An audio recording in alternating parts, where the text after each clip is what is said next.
गांव के बाहर एक पुरानी हवेली थी जिसे लोग भूतिया हवेली के नाम से जानते थे। वह हवेली सुनसान और खंडहर में तब्दील हो चुकी थी। गांव वाले कहते थे कि वहां रात में अजीब गरीब आवाजें सुनाई देती थीं और जो भी वहां गया वो कभी वापस नहीं लौटा। एक दिन एक युवक जिसका नाम ऋषि था ने तय किया कि वह उस हवेली की सच्चाई जानने जाएगा। उसने अपने दोस्तों को अपने साथ चलने के लिए मनाया, लेकिन सभी डर के मारे मना कर दिए। अंत में उसने अकेले ही जाने का फैसला किया। रात का अंधेरा छा गया था जब ऋषि हवेली के दरवाजे पर पहुंचा। दरवाजा खड़खड़ाते ही खुल गया। अंदर का दृश्य बेहद भयानक था। दीवारों पर काई छड़ी हुई थी और हर जगह धूल और जाले थे। वह अपने मोबाइल की टॉर्च जलाकर धीरे धीरे आगे बढ़ा। जैसे ही वह हवेली के अंदर गया, उसे अचानक एक ठंडी हवा का झोंका महसूस हुआ। उसने अंधेरे में आगे बढ़ना जारी रखा। अचानक उसे एक बूढ़ी औरत की आवाज सुनाई दी। कौन है जो मेरी शांति को भंग कर रहा है? राशि डरकर उसकी ओर मुड़ा, लेकिन वहां कोई नहीं था। उसने सोचा कि यह बस उसका भ्रम है, लेकिन उसकी धड़कनें तेज होने लगीं। वह हवेली के एक कमरे में गया, जहां का फर्श बेहद चटक और दरक रहा था। अचानक उसने एक प्रतिबिंब देखा। उस प्रतिबिंब में एक खूबसूरत लेकिन डरावनी महिला खड़ी थी। उसकी आंखें चमक रही थीं और उसका चेहरा बेहद गहरा था। आशे उसे देखकर घबरा गया। वह पीछे हटने लगा, लेकिन वह महिला तेजी से उसकी ओर बढ़ी। उसने कहा, तुम यहाँ क्यों आए हो? तुम्हें पता है कि इस हवेली में रहकर कई लोग अपने प्राण गंवा चुके हैं।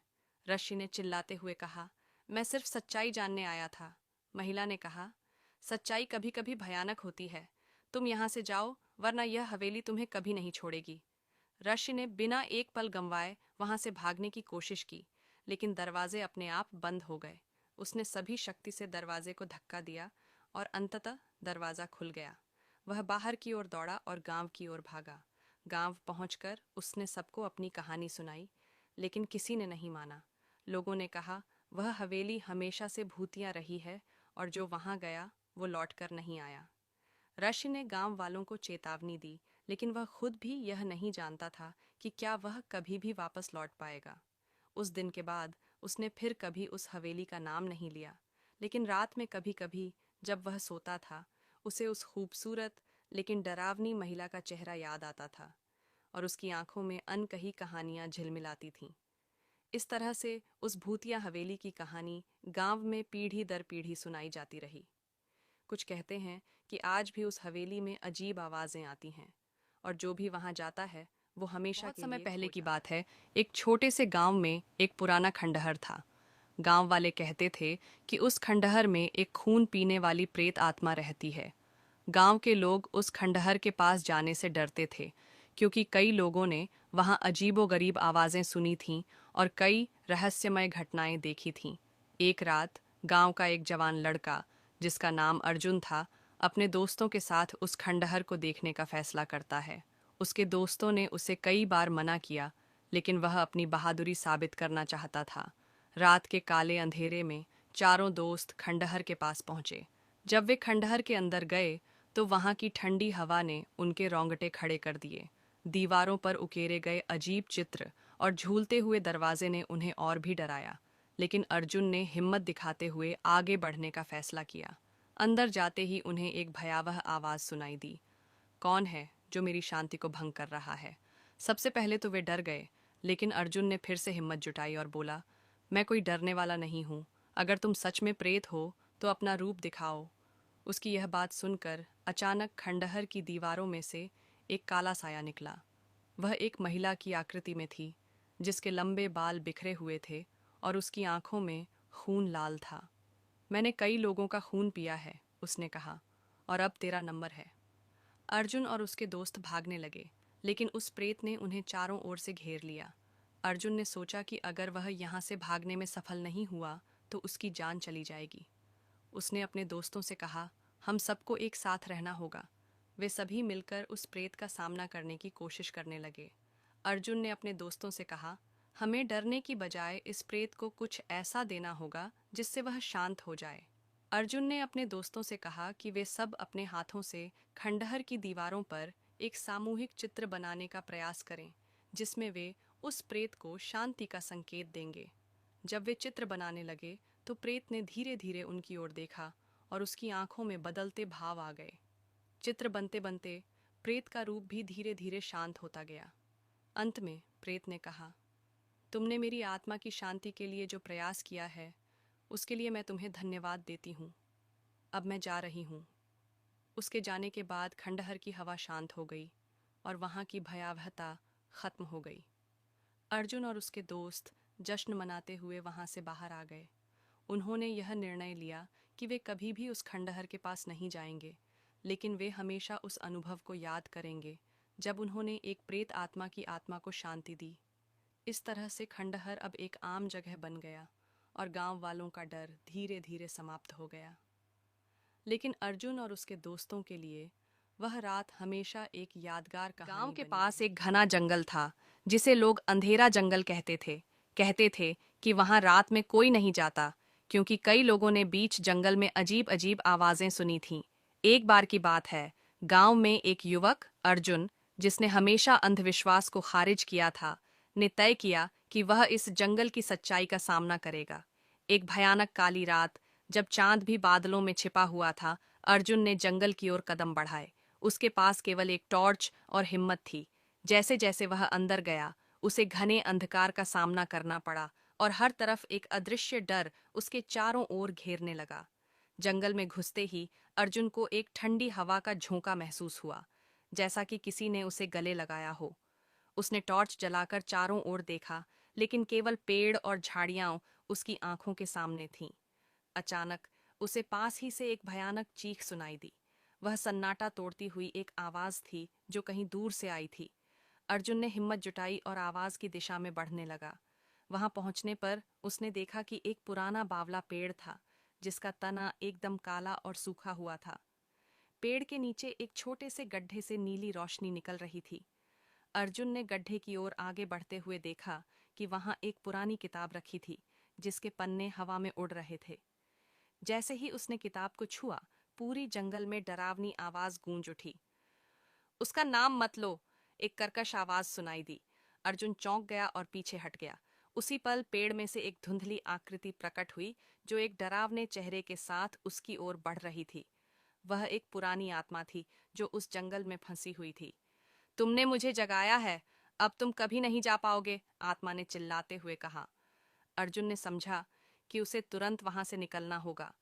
उसने दौड़ लगाई, लेकिन जैसे ही वह भागा, उसे लगा कि वह हवा में उड़ रहा है। उसके चारों ओर अंधेरा गहरा होता गया और वह बस वहीं चीखते शब्द सुन रहा था।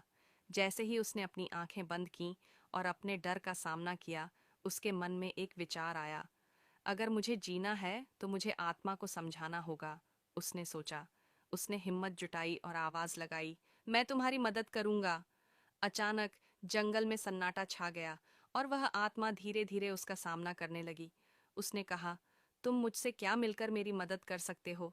अर्जुन ने कहा, मैं तुम्हारी कहानी जानना चाहता हूँ, तुम्हें शांति देने का प्रयास करूंगा। आत्मा ने अपनी कहानी बताई और अर्जुन ने उसकी कहानी सुनकर उसे संजीदगी से समझा।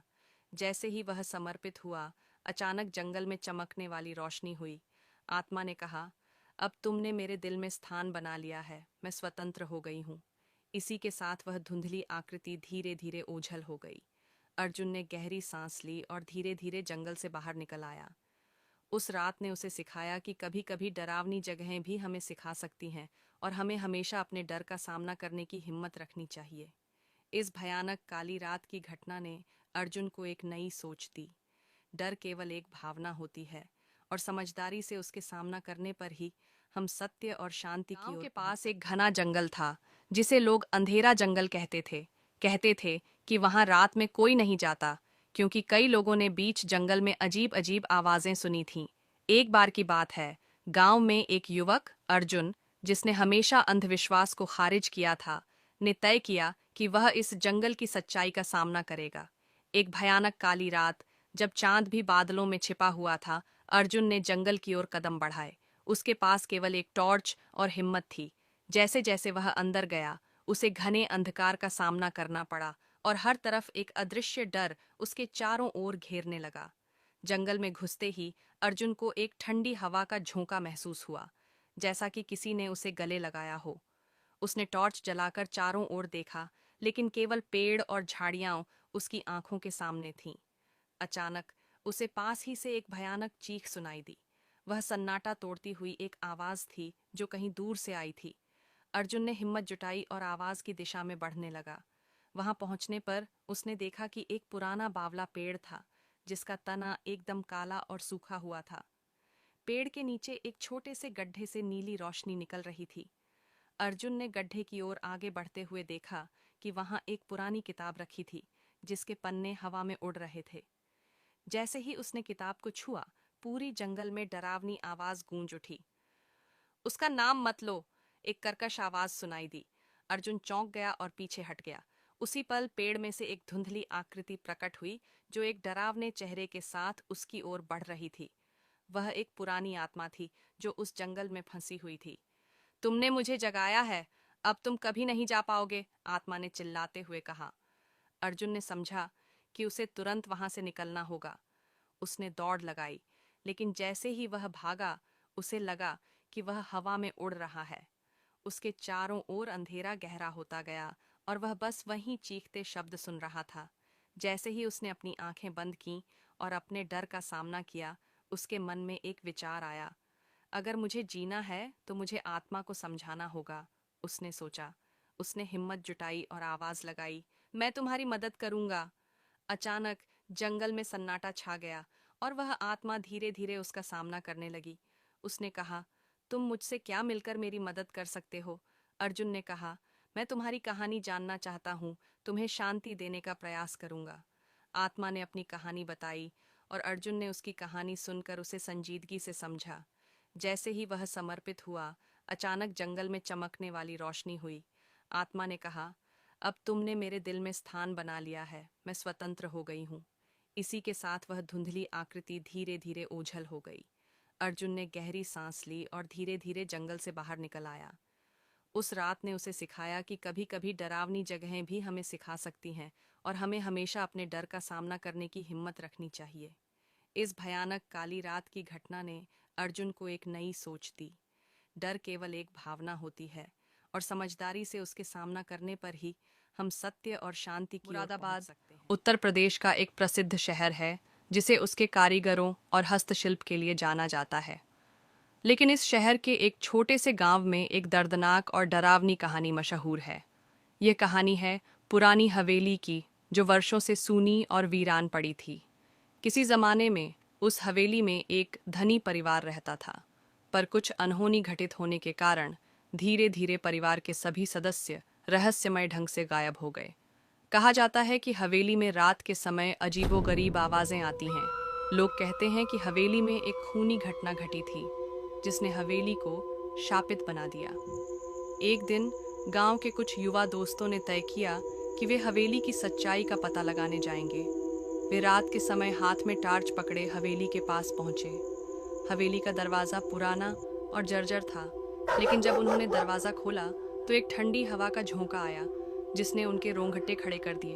अंदर जाकर उन्होंने देखा कि दीवारों पर पुरानी तस्वीरें टंगी हुई थीं। अचानक एक तस्वीर में से एक फिगूरा हंसने लगी। दोस्तों ने डरते हुए इसे नज़रअंदाज किया और आगे बढ़े, लेकिन जैसे ही वे दूसरे कमरे में गए, अचानक दरवाज़ा बंद हो गया। वे सब बुरी तरह से घबरा गए। फिर एक आवाज़ आई, यहाँ से निकल जाने का कोई रास्ता नहीं। सभी दोस्तों ने चिल्लाना शुरू कर दिया। तभी एक साया उनके सामने आया। वह साया पिछले परिवार का सदस्य था, जिसे उस हवेली में हुई घटना के कारण शापित कर दिया गया था। उसने बताया कि केवल वही लोग जिन्हें सच्चे दिल से माफ़ी चाहिए, वे ही यहाँ से निकल सकते हैं। साथियों ने उस साये से माफ़ी मांगी और कहा कि वे उसके परिवार के सदस्यों को याद करते हैं और उनकी आत्मा की शांति के लिए प्रार्थना करते हैं। जैसे ही उन्होंने यह कहा, दरवाज़ा अपने आप खुल गया और वे सभी बाहर भाग निकले। उनको यह समझ आ गया कि हवेली एक गलती के कारण शापित हुई थी। इसके बाद से उन्होंने कभी वह हवेली नहीं देखी, लेकिन गांव में बस यह कहानी रह गई, एक चेतावनी के रूप में कि अतीत की गलतियों को भूलना नहीं चाहिए, अन्यथा उनका असर हमेशा बना रहेगा। इस घटनाक्रम के बाद गांव के लोग उस हवेली को नज़रअंदाज करने लगे, लेकिन आज भी रात के अंधेरे में हवेली में से अजीब आवाज़ें आती हैं और लोग कहते हैं कि अगर आप ध्यान से सुने तो आपको वहाँ से फुसफुसाती आवाज़ें सुनाई देंगी। यह कहानी मुरादाबाद की एक दर्दनाक और डरावनी दास्तान है जो आज भी लोगों को डराने। छोटे से गांव में एक पुराना हवेली थी। वह हवेली कई सालों से खाली पड़ी थी और गांव के लोग उसे भूतिया हवेली कहते थे। एक रात एक युवक ने सोचा कि वह उस हवेली में जाकर देखेगा कि वह वास्तव में भूतिया है या नहीं। वह हवेली के अंदर गया और एक कमरे में बैठ गया। तभी उसने एक अजीब सी आवाज़ सुनी। वह आवाज़ एक महिला की थी और वह रो रही थी। युवक ने सोचा कि यह कोई भूत हो सकता है और उसने डरने की कोशिश की। लेकिन जब उसने उस महिला की आवाज़ को सुना तो उसने महसूस किया कि वह वास्तव में दुखी है। वह उसकी मदद करना चाहता था। युवक ने उस महिला को ढूंढने की कोशिश की, लेकिन वह उसे कहीं नहीं मिली। तभी उसने एक कमरे में एक पुरानी डायरी देखी। वह डायरी उस महिला की थी जिसकी आवाज़ उसने सुनी थी। डायरी में लिखा था कि वह महिला एक युवा लड़की थी जो उस हवेली में रहती थी। वह एक गरीब परिवार से ताल्लुक़ रखती थी और उसके माता पिता ने उसे एक अमीर आदमी से शादी करने के लिए मजबूर किया था। लेकिन वह लड़की उस आदमी से प्यार नहीं करती थी और उसने शादी से इनकार कर दिया था। इसके बाद उसके माता पिता ने उसे घर से निकाल दिया था। वह लड़की उस हवेली में अकेली रहती थी और उसने अपनी ज़िंदगी के आखिरी दिनों में उस डायरी में अपने दुखों को लिखा था। युवक ने उस डायरी को पढ़कर महसूस किया कि वह लड़की वास्तव में दुखी थी और उसने उसकी मदद करने की कोशिश की। लेकिन जब उसने उस लड़की को ढूंढने की कोशिश की तो उसने पाया कि वह लड़की मर चुकी थी। वह युवक बहुत दुखी हुआ और उसने उस लड़की की आत्मा को शांति दिलाने की कोशिश की। इसके बाद उस युवक ने उस हवेली को छोड़ दिया और वह कभी भी उस हवेली में नहीं गया।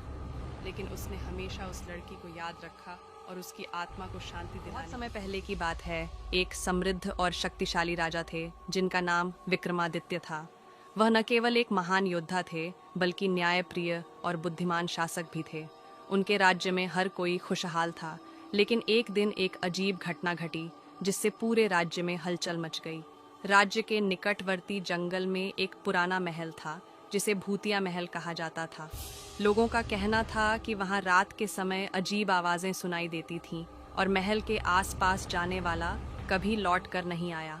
इस डर के कारण गांव वाले उस महल के पास जाने से डरते थे। एक दिन एक विद्वान महल के बारे में सुनकर राजा विक्रमादित्य ने यह तय किया कि वह उस रहस्य को सुलझाने के लिए खुद जाएंगे।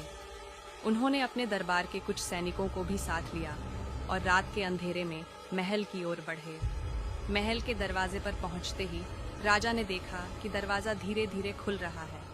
अंदर घुसते ही उन्हें एक अजीब सी ठंडी हवा का एहसास हुआ। महल के अंदर चंद की हल्की रोशनी में उन्होंने एक पुरानी तस्वीर देखी जो एक खूबसूरत राजकुमारी की थी, लेकिन उसके चेहरे पर उदासी थी। राजा ने महल के चारों ओर घूमते हुए यह समझा कि यह राजकुमारी एक शापित आत्मा थी। उसकी आत्मा को शांति की आवश्यकता थी। राजा ने उसे सही मायने में समझने के लिए उसकी कहानी जानने का निर्णय लिया। राजा ने उसके सामने जाकर कहा, हे राजकुमारी, क्या तुम्हें किसी चीज़ की तलाश है? राजकुमारी बोली, मैं यहाँ अपनी खोई हुई खुशी की तलाश में हूँ। मेरे पिता ने एक गलत काम किया था और इसके परिणाम स्वरूप मुझे इस महल में बंद कर दिया गया। मैं अपनी आत्मा की शांति के लिए किसी की मदद की प्रतीक्षा कर रही हूँ। राजा विक्रम ने राजकुमारी के दुख को समझा और उसके लिए एक योजना बनाई। उन्होंने महल के आसपास के गांव वालों को आमंत्रित किया और उन्हें बताया कि पहले जो भी गांव वाला इस महल में आएगा उसे राजकुमारी के बारे में बताना होगा ताकि वह उसकी आत्मा को मुक्त कर सके। गांव वाले राजकुमारी की कहानी सुनकर बहुत प्रभावित हुए और सबने मिलकर एक पूजा की। पूजा के बाद राजकुमारी की आत्मा चांद की रोशनी में उड़ने लगी और धीरे धीरे महल के आसमान में विलीन हो गई। महल की दीवारों पर एक चमक आ गई जो पहले काली और भूतियां लगती थी, अब वह चमकती हुई हो गई। राजा विक्रमादित्य ने इस घटना के बाद महल को पुनर्स्थापित करने का निर्णय लिया ताकि वहां लोग आ सकें और राजकुमारी की याद में श्रद्धांजलि अर्पित कर सकें। धीरे धीरे महल एक पर्यटक स्थल बन गया जहां लोग उसकी खूबसूरती और अद्भुत कहानी को देखने आते थे। यही थी राजा विक्रम की साहसिकता और एक शापित आत्मा की कहानी, जिसने न केवल एक राजकुमारी की आत्मा को शांति दी, बल्कि गांव वालों के दिलों में भी एक अमिट बार एक छाप छोटे छोड़ी। से गांव में एक पुरानी हवेली थी, जिसे लोग खौफनाक हवेली के नाम से जानते थे। यह हवेली बहुत समय से सुनसान पड़ी थी। गांव वालों का कहना था कि हवेली में एक छोटे बच्चे की आत्मा भटकती है, जो अजीब अजीब आवाजें करता है। गांव के बच्चे अक्सर हवेली के पास खेलने से डरते थे। लेकिन एक दिन वीरू, गांव का सबसे साहसी बच्चा, अपने दोस्तों के साथ हवेली की ओर जाने का फैसला करता है। उसका मानना था कि यह सब बस अफवाहें हैं और उसे हवेली में कुछ नया देखने का मौका चाहिए। वे सब शाम को हवेली की ओर बढ़े। हवेली की दीवारों पर लटके काले ताले और दरवाजे में दबी हुई आवाजें सुनकर सभी थोड़े डरे हुए थे। वीरू ने हिम्मत जुटाई और हवेली के दरवाजे को खटखटाया। दरवाजा खींचते ही वो खुल गया और सब अंदर चले गए। अंदर का दृश्य बहुत ही डरावना था। ऊपर की छत पर झूलते हुए घोंसले, काले फफूंद लगे दीवारें और हर तरफ धुंध। अचानक एक बच्चे के हंसने की आवाज आई। सभी बच्चों ने एक दूसरे को देखा और डर गए। वीरू ने फिर से आवाज का पीछा करने का निश्चय किया। जब वे आवाज की दिशा में बढ़े तो उन्हें एक पुराना कमरा मिला। कमरे के अंदर एक पुराना खिलौना कार था। खिलौने के पास एक छोटे बच्चे की परछाई दिखाई दी। वीरू और उसके दोस्त सिहर गए। बच्चे ने कहा, कौन हो तुम? उसकी आवाज इतनी मासूम थी कि सबके दिलों में एक अजीब सा डर समा गया। हम बस यहां देखने आए थे, वीरू ने हिम्मत जुटाकर कहा। मैं यहां फंस गया हूं, बच्चे ने उस सडनेस की भावना के साथ कहा। मैं यहां खेलते खेलते खो गया था और अब मैं वापस नहीं जा पा रहा हूं। कोई मुझे यहां से छुटकारा दिलाओ। बच्चों ने समझा कि यह वास्तव में उस बच्चे की आत्मा है जो अपनी मां को ढूंढ रही है। एक पल के लिए सभी ने सोचा कि अगर हम मदद करें तो हो सकता है उस बच्चे की आत्मा को शांति मिले।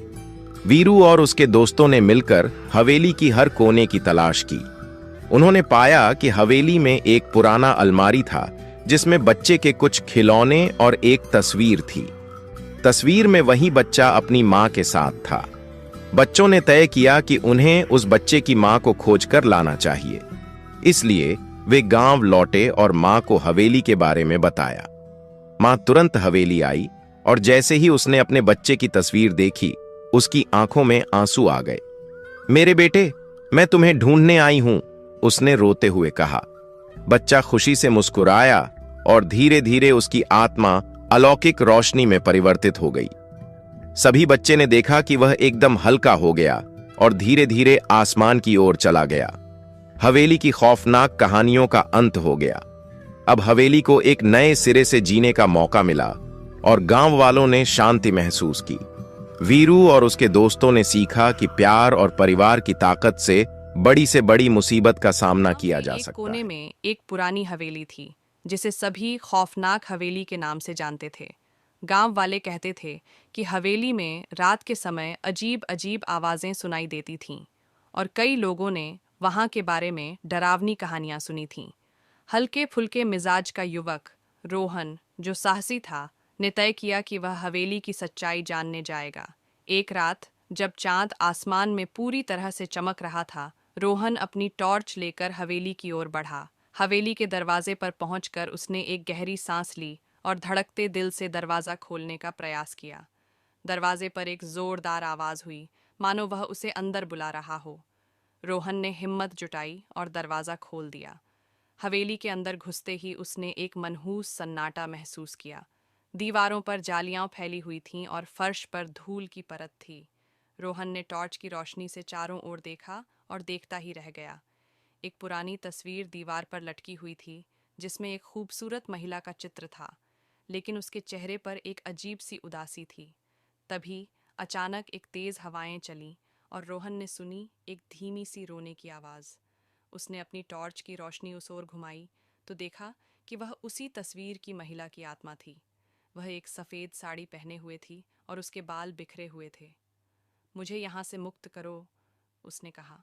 उसकी आवाज़ में अत्यधिक दर्द था।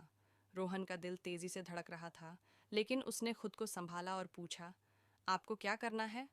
महिला ने बताया कि कुछ साल पहले उसकी हत्या हुई थी और उसकी आत्मा हवेली में फंसी हुई थी। अगर तुम मेरा सपना पूरा करोगे तो मैं मुक्त हो जाऊंगी, उसने कहा। उसने रोहन को उस जगह का नाम बताया जहां उसकी लाश दबी हुई थी। रोहन ने निर्णय लिया कि वह उस जगह की खोज करेगा।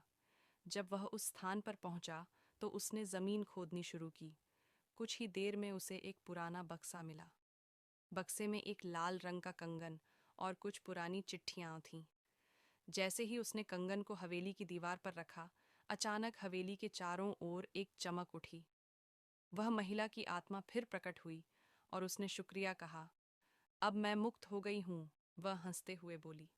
अचानक वह धीरे धीरे हवा में विलीन हो गई। रोहन ने गहरी सांस ली और हवेली से बाहर निकल आया। मन में एक अजीब सी शांति महसूस कर रहा था। गांव लौटकर उसने सबको अपनी कहानी सुनाई और उस रात के बाद हवेली में कोई अजीब आवाज नहीं आई। इस अनुभव ने उसे सिखाया कि भूत केवल डर नहीं देते, बल्कि कभी कभी वे मदद के मोहताज। एक बार की बात है, एक पुराने और सुनसान गांव में एक भूतिया हवेली स्थित थी। इस हवेली के बारे में कहा जाता था कि यहाँ रात में अजीब अजीब आवाजें आती थीं और लोगों ने देखा था कि खिड़कियां अपने आप खुलती बंद होती थीं। गांव के लोग इस हवेली के पास जाने से डरा करते थे। एक दिन एक युवा लड़की जिसका नाम सिया था, सिया ने अपने दोस्तों के साथ मिलकर इस हवेली की सच्चाई जानने का फैसला किया। सभी ने सोचा कि ये केवल गांव के लोगों की कहानी है और वे हवेली के अंदर जाते हैं। शाम होते ही उन्होंने हवेली के दरवाजे को खोला। जैसे ही वे अंदर गए, एक ठंडी हवा का झोंका आया। सभी को एक अजीब से डर का एहसास हुआ, लेकिन सिया ने अपने दोस्तों को हिम्मत दी। जैसे ही वे हवेली के अंदर बढ़े, उन्होंने देखा कि पुरानी दीवारें दरक गई थीं और कोनों में धूल भरी हुई थी। अचानक जैसे ही उन्होंने एक कमरे का दरवाजा खोला, अंधेरे में एक धुंधली आकृति प्रकट हुई। सभी दोस्त चौंक गए और पीछे हट गए। आकृति बेहद डरावनी थी। उसके चेहरे पर एक भयानक मुस्कान थी और उसकी आंखें जैसे गहरे अंधकार में डूबी हुई थीं। सिया ने साहस दिखाते हुए पूछा, आप कौन हैं? आकृति ने धीरे धीरे उत्तर दिया, मैं यहाँ की मलिका हूँ। इस हवेली में बहुत पहले मेरे साथ घटी एक विश्वासघात ने मुझे यहाँ बांध दिया। अब मैं इस हवेली की रक्षा करती हूँ और जो भी यहाँ आएगा उसे मेरी कहानी सुननी पड़ेगी। सिया और उसके दोस्त उस धुंधली आकृति की सच्चाई जानने के लिए रुके। उसने बताया कि एक समय वह एक खूबसूरत रानी थी जिसका पति उसे धोखा देकर भाग गया था। इस दर्द से भरी हुई रानी ने आत्महत्या कर ली और उसकी आत्मा अब अपने पति के लौटने का इंतजार कर रही थी। सिया और उसके दोस्तों ने रानी की कहानी को सुना और महसूस किया कि उसकी आत्मा को शांति की जरूरत थी। उन्होंने मिलकर सोचा कि उन्हें इस रानी को उसके प्रेमी का संदेश देना चाहिए। उन्होंने एक दिन गांव में रानी के प्रेमी के बारे में जानकारी जुटाई और पता चला कि वह गांव के पास ही एक पुरानी कब्र में दफन है। कुछ समय बाद उन्होंने रानी की आत्मा को आसमान में देखी और उसे उसकी मुक्ति दे दी। इसके बाद हवेली में सब कुछ शांत हो गया। लोग अब उस हवेली को एक खूबसूरत प्रतिष्ठान के रूप में याद करते थे और सिया और उसके दोस्तों ने साबित कर दिया कि कभी-कभी डर अपने अंदर की सच्चाई को जानने की एक तरीके का होता है। इस प्रकार हवेली की डरावनी कहानी एक खूबसूरत मोड़ ले चुकी थी और उसे भूतिया का नाम छोड़कर एक कहानी बना दिया गया जो लोगों को सिखाती है कि प्यार और विश्वास कभी। समय की बात है, एक सुनसान हवेली में दो अंग्रेज जॉर्ज और एडवर्ड आए। हवेली की बेमिसाल वास्तुकला और सुनसान माहौल ने उनका ध्यान खींचा, लेकिन उन्हें नहीं पता था कि इस हवेली में कोई भयानक रहस्य छिपा हुआ है। एक रात जब हवेली में अंधेरा छा गया, उन्होंने दो हिंदुस्तानी महिलाओं मीना और सुषमा को देखा। दोनों महिलाएं अद्भुत खूबसूरत थीं, लेकिन वहां की हवा में कुछ निराली सी सिहरन थी। जॉर्ज और एडवर्ड ने मीना और सुषमा को गलत तरीके से छेड़ने का मन बनाया। महिलाओं की चित्कारें सुनकर हवेली की दीवारों ने कराहना शुरू किया। जैसे ही महिलाएं उनकी चंगुल से बचने की कोशिश करने लगीं, जॉर्ज और एडवर्ड ने उन्हें मार डाला। न केवल उनका गुनाह, बल्कि हवेली के अंधेरे का अंत उन्होंने अपने हाथों से लिखा। लेकिन उनके इस जघन्य कृत्य ने एक सजा का जन्म दिया। हवेली में एक खूनी चुड़ैल का भूत जाग उठा जो उन महिलाओं की आत्मा थी। मीना और सुषमा की आत्मा ने जॉर्ज और एडवर्ड का पीछा करना शुरू किया। रात में जब वे सोने की कोशिश करते, अचानक खिड़कियों का जोरदार खड़कना और अजीब आवाजें सुनाई देती। कुछ ही दिनों में जॉर्ज और एडवर्ड की हालत बिगड़ने लगी। डर और पागलपन में उन्होंने जो किया था उससे भाग नहीं सकते थे। एक रात उन्हें हवेली के एक कोने में खून से सनी मीना और सुषमा की आत्माएं दिखाई दी। उनके क्रोधित चेहरे ने उन्हें सच्चाई का एहसास दिलाया। आखिरकार उनकी दिमागी हालत बिगड़ गई और दोनों ने आत्महत्या कर ली। उस हवेली में आज भी उनकी चीखें सुनाई देती हैं और लोग कहते हैं कि वह खूनी चुड़ैल कभी शांत नहीं होगी। जो भी उस हवेली में जाता है वह हमेशा के लिए खो जाता है, जैसे मीना और सुषमा। और इस तरह हवेली की पवित्रता फिर से लौट आई, लेकिन उसके अतीत का साया हमेशा बना रहा।